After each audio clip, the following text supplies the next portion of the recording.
G'day and welcome to another edition of CtrlCast. This is a platform where we discuss the digitization of logistics operators and how they navigate from diesel and dust to software, technology, AI and beyond. Today we have a very exciting guest speaking about an extremely relevant topic, which is the digitization of the fuel within transport operators.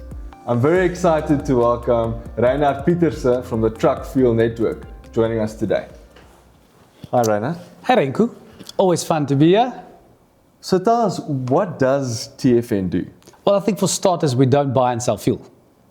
We're the on-the-road fuel and expense management platform for fleet operators. We're not redefining fuel, we're redefining how every rand is spent on the road. Technology business? Absolutely. And a platform built around what is probably the most relevant topic for EV transporter, fuel management. Just unpack it for us a bit more practically.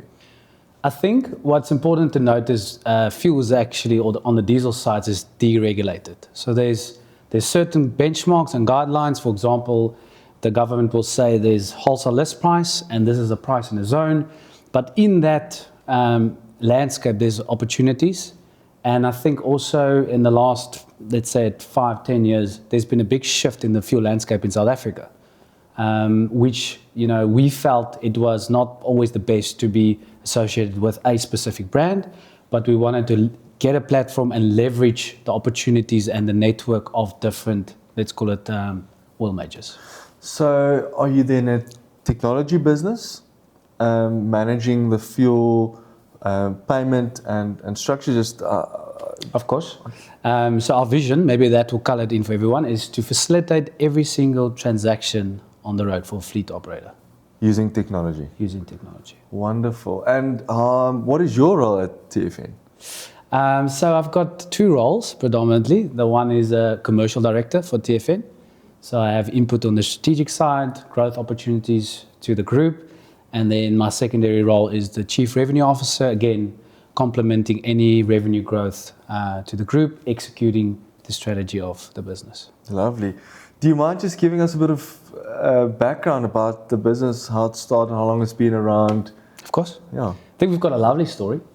It started with Stevie Ferreira, our founder, and he was actually in the wholesale fuel game. And every transporter he got to, he said, it's good that you can help me with my home-based fuel, but what if my trucks leaves the yard? How can you help me then? And that's really where the idea was birthed. But again, ahead of his time, he had a technology-based business and thinking. And we've been live as a platform for almost 20 years. So a lot of people claim live, but if you log into our portals today, we give you date stamps, etc. And that's cool, but to think about it 20 years ago, that's impressive. So we started with 2 depots, doing about 15,000 litres per month. Today we do 45 million litres of fuel per month, and we have about 25,000 trucks on our platform, and we have about 270 depots across Africa. That's a lot to be proud of. It's scarce, but extremely relevant that a typical transporter, you'd know the stats, 60% roughly cost is fuel. Yeah. Do you think that's why, one of the reasons that, because of the relevancy that you've grown, or what has shown that leap in growth for your business? So I always ask myself, why do transporters concern themselves about fuel? Like you manage, it's a big cost driver. But I think the problems we solve is just that trust, and they have control again. Because it felt for a moment like I have no control. I have control over fuel in my yard, but once they leave that yard, I get scared. All red lights, I'm not sure, am I going to pay the right price? Is it going to be my vehicle that's being refueled? And I think that's been the problem solving that the platform has given to transporters. You mentioned control. Let's unpack it slightly more. Some of the listeners might not know exactly what you do and have seen some platforms. Can we get even more practical? Take us through a start and end of a transaction. Yeah. Perfect. So I think it's important to note that when we say control, it means literally from your office to a forecourt level. So we don't go through into any bank switch. We don't go through any forecourt systems. We have our own point of sale at these sites. And so literally a refuel instruction happens like this. A fleet operator or owner, whoever does the refuel instruction, places an order. That system then, or that code gets sent to a custom app or a pay app. And then when he gets to the forecourt, there's proper pre-auth rules. Is this vehicle supposed to be here? Is he supposed to get just the overnight? Is he supposed to get so much fuel? So there's a proper pre-auth process. And then once that is complete, we only do the refuel physical molecules going into the tank. Okay. Once that is completed, that real-time data is then alive to be pushed anywhere. Either in accounting system, TMS system, wherever. We sit with that API capability. And the driver himself, where do they play a part? So we've got a TFN Pay app. So a driver can get locations to a site, but more than that, he can get his instruction for the day. I'm allowed to get this amount of fuel, where am I allowed to get it, where am I allowed to overnight, because our platform predominantly gives people information. Where's the cheapest place to refuel on a route, where's the cheapest place to overnight book on the route, and then that driver's role is he gets there, he clicks pay, and then we ping his cell phone. If he's not in the vicinity of that forecourt, we also decline a transaction. So he plays a critical role in our world to actually allow a transaction. Yeah, that is proper control. You mentioned integration, taking the data to third-party applications. The integration that Control Fleet recently launched with TFN exactly speaks to that, where operator now can see their revenue management combined with that fuel. What's the integration uptake or response been from your perspective and your clients that you talk to? I think it's been very good. I think also the reason why we looked for the integration is because we're very comfortable in meeting customers where they're at. And according to our research, they spend a lot more time on their TMS systems than a fuel instruction. So it made sense to us to put the refuel instruction part of the scheduling or whatever. And that really has had less friction for transporters. They don't have to jump between platforms. They live in a platform and they can do a lot more on that platform. And I think that's really the stickability, especially in today's age. Yeah, it just speaks words of the same ethos that we share with you. Fuel is always a relevant topic. I think where we are today, mid-March 2026, out of the brink of a war in the Middle East, and obviously the supply of fuel, etc. What's TFN's stance? Obviously, there's a lot of franticness and misinformation, etc. How do you currently react to your client base in this current situation? I think it's quite tough to navigate. I think we had the opportunity of having a dry run in COVID, so we had pretty much the same conditions, fuel restrictions, pricing, and I think what our role has become, especially in uncertainty, is just source of information. So I think we've leveraged that to say, listen, this is the place where you come to can see where you still can get fuel, very important, and that you're not being taken advantage on pricing. So, and it might sound like on a certain level, but it's actually to all stakeholders. TFN is keeping or trying the best to navigate multiple stakeholders through this environment. Trust is almost linked to the degree of information sharing. I mean, what are you doing initiatives to keep transporters up to breast and share that information? So we've created like a live update channel, which we update pricing live. More than that, we do like where depots are dry, and that's on a live basis. If they log in, we're like helping them move fleets, moving refuels, and I must say it's been a privilege because it's the busiest we've ever been. And it's nice to know that people come to us for the information and we can play that role, quite frankly. And I've been informed that you also recently, part of information sharing, have launched a fuel masterclass. What does that entail? As you rightfully said, I mean, there's really a hunt for information and correct information. And unfortunately, there's a lot of misinformation happening and that creates panic. So our goal was to create a fuel masterclass for any transport operator, which they can join, get the right information. We've invited industry experts. The guy hosting the session has over 30 years experience in the fuel industry and the transport industry. So if you want to join, you can just click our LinkedIn link. You can register and we will also share the recordings, and there might be some follow-up sessions on that depending on the interest. That's super exciting.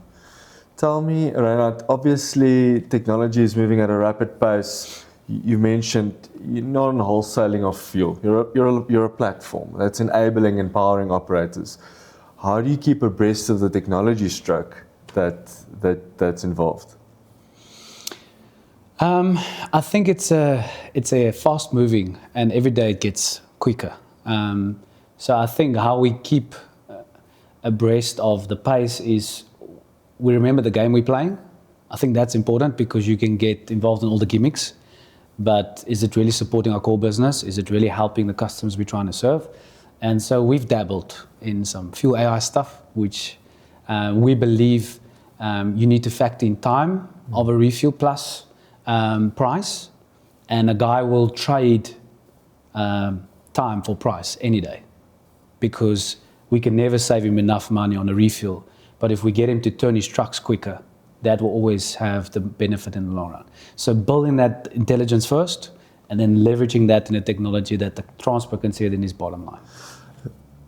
You mentioned AI. Yes. Are those exploratory efforts you're doing at the moment, or are some of them already deployed in the industry? So we've already got a use case. So the customer is saved between 10 to 15% on his fuel bill. So he was already in an enhanced pricing world, but due to this algorithms, it just enhanced the savings on that was available. And that's simple, like, let me use an example. You're traveling on the N1 to Cape Town.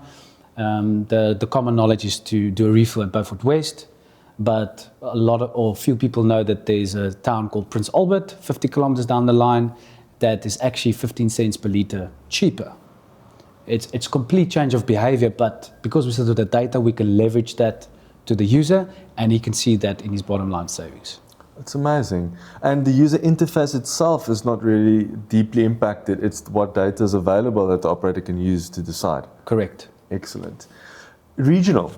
You obviously have got 20 years of deep-rooted relationships and services in the South African market. How far does it reach outside of South Africa, Africa, and beyond? So we've got coverage in Zambia. We got coverage Namibia, Botswana, Mozambique, and the beauty about our business model is we don't own any sites. So literally where there's a demand for a refuel, we can go and we can put it up for our customers. And we're quite excited about that journey. That's been one of the growth factors in our business. And again, if you look at our value proposition, I think we position it way different than what's available. You might ask, what is that? Well, we give a rand price anywhere in Africa. We protect our customers against currency cost and currency fluctuations. So we believe that sets us apart. And again, for the first time, a customer can view which inter-country he's traveling through has the best price per litre benefit. And that information is fluid. It flips depending on what governments decide and how economies flow. So that's an exciting role to play. Very. And growth beyond Africa? Well, the possibilities are endless. We're excited. I agree and concur. When you think of fuel network or platform technology, what do you find as the biggest kickback or hurdle for adoption from transporters? I think it's just traditional ways of doing business. And I think what helped all of us as technology business is COVID. You were forced to digitize. But we don't like to force anything. We would like the adoption to happen organically. But I think more and more the traditional ways is outdated. It takes more management to actually get the control you're after. And I think that realization is happening. So I believe the tech is actually, there's more demand for it. And training, is it very training intensive, or is it more aligning of current processes and a new way of doing? I think it's easy to use. I think there's a bit of change management like there is in all tech. But I think in our world, let's take the example of a slip. People wanted the proof of a signed slip. Now the beauty is we sign digitally for everything these days. And so that friction becomes less and less, I believe. Typically, do you find that the adoption at transporters widespread amongst all operators or fuel departments? Where does the application get utilized most, or is it across the whole business? I think for us, we're seeing more transporters want to be live. So that's exciting for us. So, I mean, a guy wants to roll out of bed and see the temperature check of his business. And to get to that place, you need platform thinking, you need data that's live. So I believe that we'll see greater adoption at a more rapid pace. You talk about live data, reporting. What do you do natively within your application, or do you utilize existing reporting tools for that bespoke type of, out of bed dashboard that your operators would like to see? So I think we've got your, let's call it flat file level, that you can pull statements from us and you can get whatever you need to do your fuel consumption checks or recons from an accounting perspective.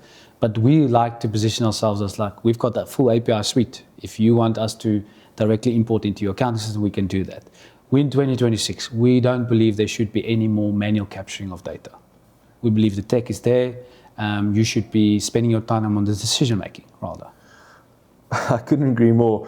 Thank you for attending our Digital Dynamics event this year, and the network effect of that speaks to that. The fact that to play an integrative role really does create multiple value, and duplication kills that. Yeah. And the fluently that can be for an operator, that's where you really unlock that proper value proposition. Yeah.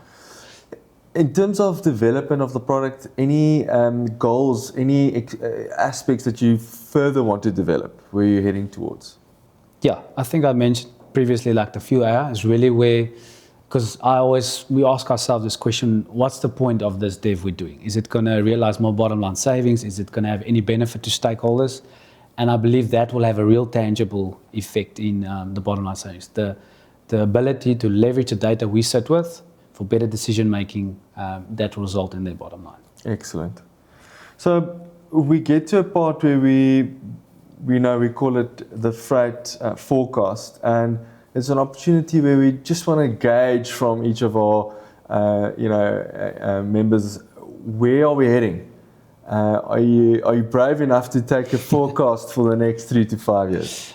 Yes, I'm brave enough. I think I'm in the right industry. It's full of brave people. They call it transport because we have to go through so much, right? But I believe the future of the fleet industry belongs not to the biggest, but to the most connected operators. So if you can pivot your business now and say, listen, but what does connection look like? How do I plug in? How do I roll out of my bed and I can see a temp check? How do I empower my people? I think that's what I see. Oh, lovely. And to the contrary of that, freight foe. So any myths that people might have regarding your specific platform or platforms, what can you debunk today? The easiest one is a cheap fuel price. And let me explain, it's not me having a go at a cheap fuel price. It's just people don't factor in the total cost of managing a fuel price. So if it's still, like we said, manual, you don't know sure if your asset was being refueled, the time it takes you is also a cost driver. We've had, in the last year, we've had 108 sites that wanted to join TFN's network. We've only allowed or vetted 40 to join the platform because we believe there's real risk for transporters. I mean, we get to some sites, we cannot conduct a diesel test. So I think it's important that you don't just chase a cheap price. Well said. So we know in the current state, diesel, and fuel management is the way. But we also know there's a transition taking place gradually, and it might start reaching more of a tipping point with conversions to electronic vehicles. What is TFN's stance when it comes to EV and the topic of electrification? I think our view has always been whatever is best practice for the transport operator. And again, if we were selling fuel, we would be nervous. But I think we're excited for that journey. We're excited to be part of that journey. And in fact, we're very close to the OEMs with this conversation. And they actually saw us visualizing the first EV charging station around Africa. So we're confident. But we want to stick to the facts. We want to be close to the journey. We're excited for the future of transport.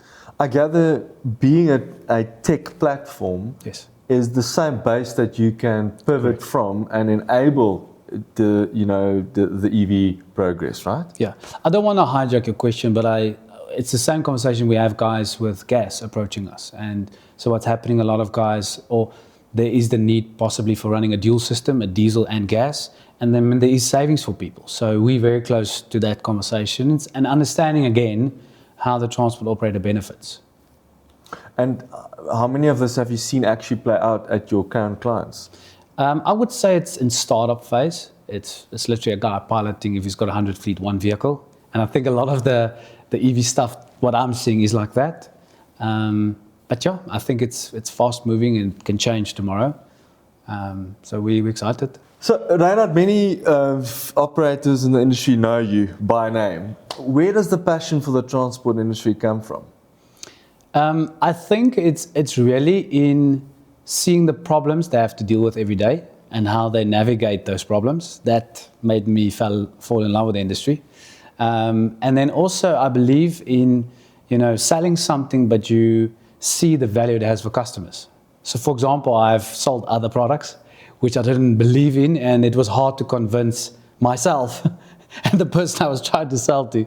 But when I saw how transporters with TFN got bigger, how they got more profitable, that's really where the belief kicked in and was something like, I need to tell you. And I just spent a lot of time understanding the industry and really understanding what they need to go through day to day, and that just formed the relationship. No, your passion is noticeable, and you've got a vast network. How much time are you spending on the road? So I would like to position it like this, if you don't mind. And we're quite proud of this stat. It's not something that we want to hide, we want everyone to know. We did about 2,000 transport meetings in the last year. Amazing. And where we feel like the industry has had less in-person visits, we've actually scaled that function in our business intentionally. And we will continue to do so because at the end of the day, people deal with people and they want to have that hands-on experience. It's a relationship Correct. Building Yes. effort more than anything else. Yes. I think relationship even more before the tech. Yes. Obviously, fuel is a contentious discussion. When you walk into transport operators' environment now, what is the general climate like when you talk about your offering and fuel for that matter? Well, I think you also deal with transporters. I think they intrinsically believe that they've got best practice. So I spend a lot of my time convincing them otherwise with subtle questions and not being rude, of course, but just prodding away at their beliefs. And because really, I believe in what we're trying to do. I believe if I know I've got a better solution, I need to tell you. And I'm happy to go through that change management process with the customers because they believe they've got everything sorted. Yeah. Well, listen, I concur completely.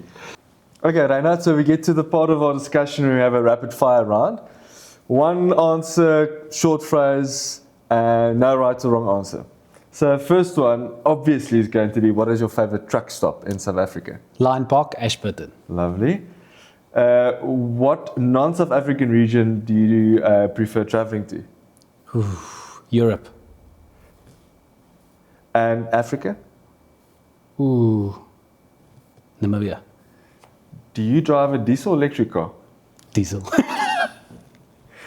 What is the one buzzword that you dislike in the industry?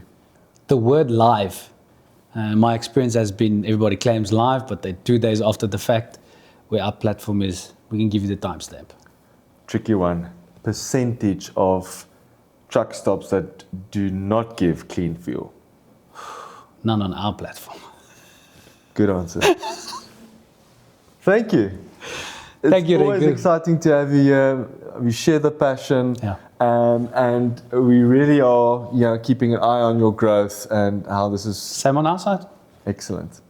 Thank you. That was another edition of CtrlCast, and unpacking a very relevant topic, which is fuel management, and will remain relevant as long as that is top of mind for transport operators.